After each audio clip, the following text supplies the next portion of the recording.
अगर आप अपनी बॉडी को ऑब्जर्व करते होंगे तो आपने देखा होगा कि कैसे हर बदलते हुए सीजन के साथ हमारी बॉडी भी अलग तरीके से रिस्पॉन्स करती है, और हमारी रिस्पॉन्सिबिलिटी होती है कि इन बॉडी के रिस्पॉन्सेज को समझना और अपनी उन रिस्पॉन्सेज के अकॉर्डिंगली अपनी दिनचर्या और अपनी खान पान में बदलाव करना। तो चलिए इस वीडियो में हम जानते हैं कि हेमंत ऋतु यानी कि जो ऋतु अभी चल रही है और शिशिर ऋतु यानी कि जो ऋतु करीब 1 महीने बाद स्टार्ट होगी, इन ऋतु में हमें अपनी दिनचर्या में और अपने खान पान में क्या बदलाव करना चाहिए। तो सबसे पहले हम ये समझते हैं कि इन ऋतुओं में हमारी बॉडी में क्या बदलाव होते हैं। फिर ये समझना बहुत ही आसान होगा कि इन ऋतुओं में हमें अपने खान पान में और अपनी दिनचर्या में क्या बदलाव करने हैं। तो इस सीजन में सबसे पहला बदलाव होता है कि हमारी जठराग्नि प्रदीप्त हो जाती है, क्योंकि शीत पड़ने के कारण हमारे रोम कूप सिकुड़ने लगते हैं और बॉडी हीट को कंजर्व करने लगती है, और वो हीट हमारी जठराग्नि को बढ़ाते जाता है। इसलिए आपने बड़े बुजुर्गों से सुना होगा कि आप इस सीजन में कुछ भी खा लो, आसानी से पच जाता है। इस बढ़ी हुई जठराग्नि को संतुलित करने के लिए आपको अपने आहार में तेल और घी से बनी हुई चीज़ों को शामिल करना होगा, घर की चीज़ें, बाहर की नहीं।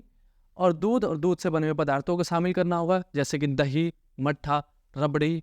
गुड़ को शामिल करें, तिल को शामिल करें, गुड़ और तिल के लड्डू बनाएं। उड़द की दाल को शामिल करें, उड़द की दाल के पकौड़ों को बनाएं। नए चावल का सेवन करें, पचने में भारी और बल को बढ़ाने वाला होता है।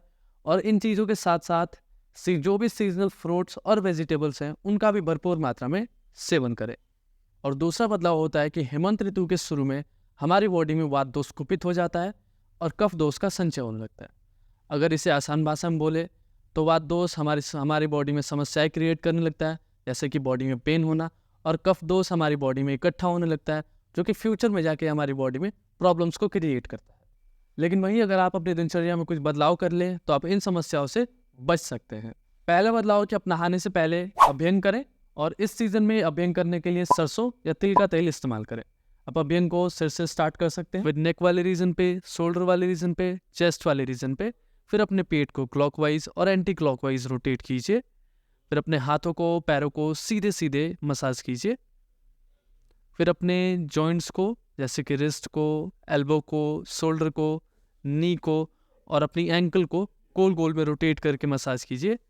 ऐसे ही करते हुए नीचे पैर के पंजों तक जाइए। अभ्यंग करने के बाद शारीरिक अभ्यास करना ना भूलें, क्योंकि इस सीजन में हमारी बॉडी नेचुरली स्ट्रांग होती है। शारीरिक अभ्यास करने के बाद शवासन में जरूर विश्राम करें, और शवासन में विश्राम करने के लिए आप मेरी ऑडियो को यूज़ कर सकते हैं। विश्राम करने के बाद नहाने जाएं, और अगर आप जानना चाहते हैं कि नहाने का सही तरीका क्या है तो डिस्क्रिप्शन में दी गई वीडियो को देखना ना भूलें। नहाने के बाद हम पहला अभ्यास करेंगे वमन धोती का। अपनी क्षमता के हिसाब से गुनगुना पानी ले लें, जितना आप अपने कंठकुप तक पी सकते हैं। गागासन में बैठ के गुनगुने पानी को धीरे धीरे पूरा पी जाए। पूरा पानी पीने के बाद धीरे से अपने स्थान पर खड़े हों और अपने शरीर को आगे की तरफ करीब 90 डिग्री तक झुकाएं। अपनी पहले 3 उंगलियों को सीधा रखते हुए अपने मुख में डालें और जीभ के लास्ट वाले भाग को रगड़ें। फिर अपने आप पानी बाहर की तरफ आने लगेगा। इस प्रोसेस को 3 से 4 बार दोहराएं। ऐसा करने से आपके पूरे अपर डाइजेस्टिव सिस्टम की धुलाई हो जाएगी। इस अभ्यास को आप हफ्ते में 2 से 3 बार कर सकते हैं। अल्सर, हर्निया, हार्ट डिजीज और हाइपरटेंशन के पेशेंट्स इस अभ्यास को अवॉइड करें। वमन धोती का अभ्यास करने के बाद 1 घंटे के अंदर मूंग और चावल की खिचड़ी खाएं, 3 से 4 चम्मच घी के साथ। और जब आप वमन धोती का अभ्यास शुरू करें तो अगले कुछ दिनों तक स्पाइसी और ऑयली फूड्स को टोटली अवॉइड करें।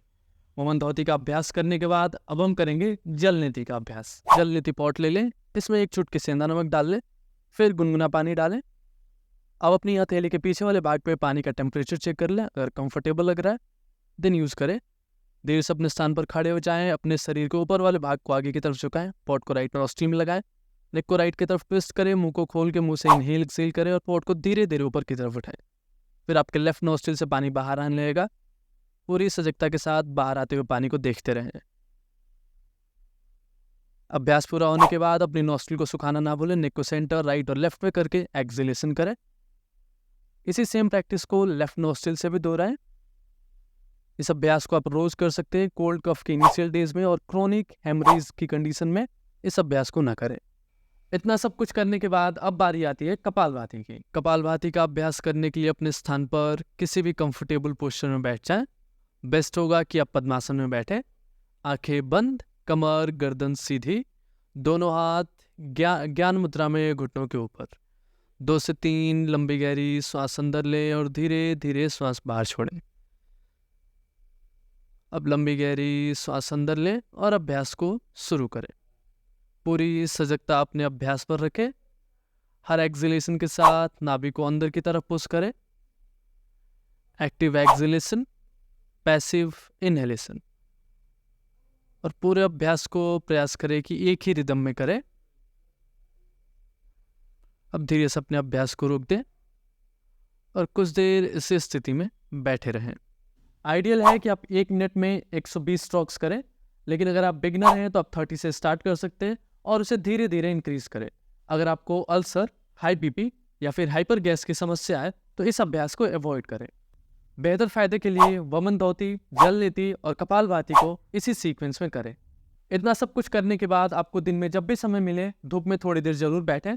बेहतर होगा कि आप सुबह या शाम में बैठें। इन प्रैक्टिकल और इजी टिप्स को फॉलो कीजिए और अपने विंटर को हैप्पी विंटर बनाइए। अब इस पूरी वीडियो को समराइज करें तो अपने आहार में घी, तेल, दूध से बनी हुई चीजें, गुड़, तिल, उड़द की दाल, नया चावल और सीजनल फ्रूट्स और वेजिटेबल्स को शामिल करें। अपनी दिनचर्या में अभ्यंग, वमन धौती, जल नीति और कपालभाति को शामिल करें। अगर आपको ये वीडियो 1% भी हेल्पफुल लगा हो तो इसे लाइक करना ना भूलें और कमेंट सेक्शन में जरूर बताएं कि इस वीडियो का कौन सा भाग आपको सबसे बेहतर लगा।